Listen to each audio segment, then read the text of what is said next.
Hi there, Malcolm here for my 325th Booktube video, and today I'll be bringing you a book review for Dungeon Crawler Carl. I don't know why I said it like that. Written by Matt Dinnerman, and I listened to this on Audible and was read to me by Jeff Hayes, and was a sound booth theatre production. I don't normally bother with that sort of detail, but off the bat, regardless of whether the book was good or not, I found Jeff Hayes and Sound Booth Production did such a spectacular job of reading this book to me. I've been listening to Audible books for 2 to 3 years now. There's been some great narrators and some other different ones, but these guys, hands down, have been the best thing I've heard so far. So, shout out to you guys. But anyway, enough about them, let's get on with the story. For those who don't know, Dungeon Crawler Carl is a science fiction adventure story following a chap called Carl, who's at his girlfriend's apartment with his girlfriend's prize-winning cat, Princess Donut. She's off having an affair, he's going to break up with her, he's considering stealing the cat. When it's like 3 o'clock in the morning, it's freezing cold outside and the cat manages to get out.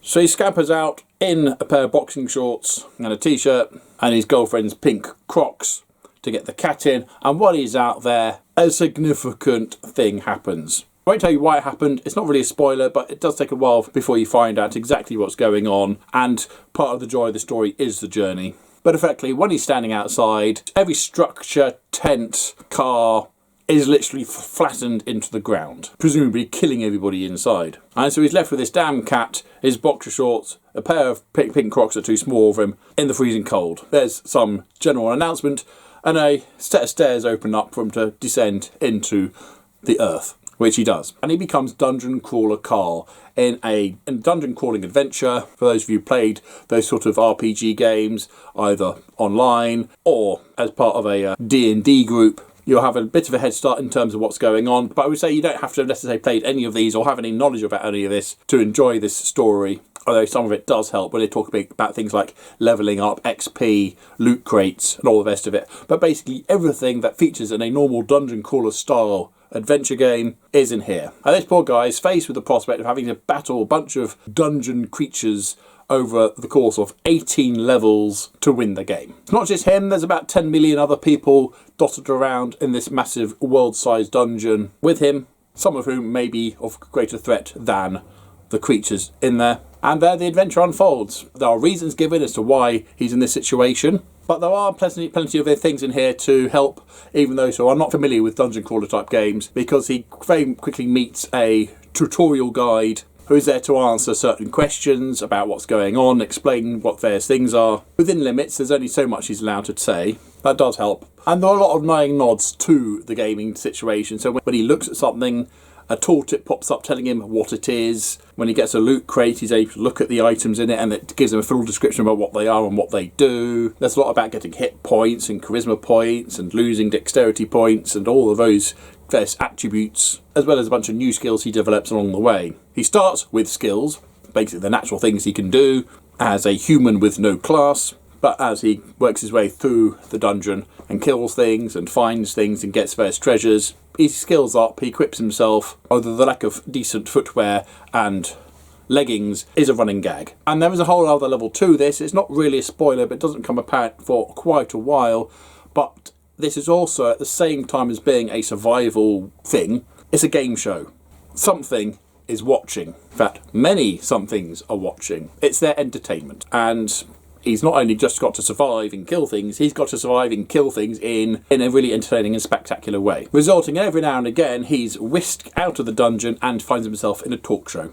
And with his ongoing interactions with talk show hosts after the filming, and with his tutorial guide, as well as other admin characters, he learns that there is a greater political thing going on here, and actually those running this thing are not in a strong position, which means he's in for a harder time than normal. This has happened before. And so I don't want to give too much away because there is a lot of joy in discovering a lot about this, but effectively it's not just I'm going to turn a computer game into a funny book. There are depths to this. There's social commentary in this. There is badassery in this, and it's also stuffed full of humour. This is really laugh out loud funny. I've chuckled every time I've listened to this. Doesn't matter what section I've listened to. And this has become a fast favourite of mine for this year. So much so we're already a good way into Book 2, Carl's Doomsday Scenario. Yes, this is a series. Book 1 literally just covers his experiences of Floors 1 and 2. Despite its light-hearted nature though, it is quite grim at times, it gets quite violent,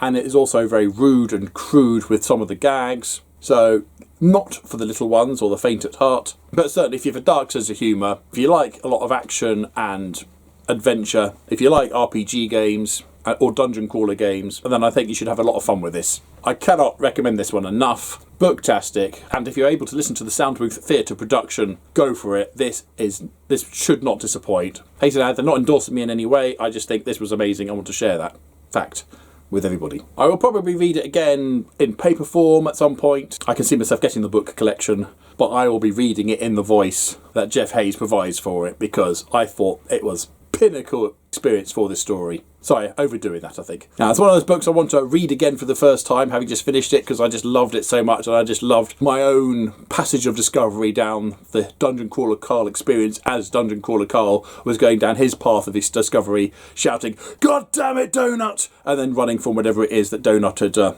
woken up. So it happens very early on. Donut the cat eats a super pet treat and turns into a talking cat. So they were able to communicate. It's not just a guy trying to control an independent animal. It's a guy trying to control an independent animal that can talk back. And by book 2, they get a pet baby velociraptor. Could the series get any better?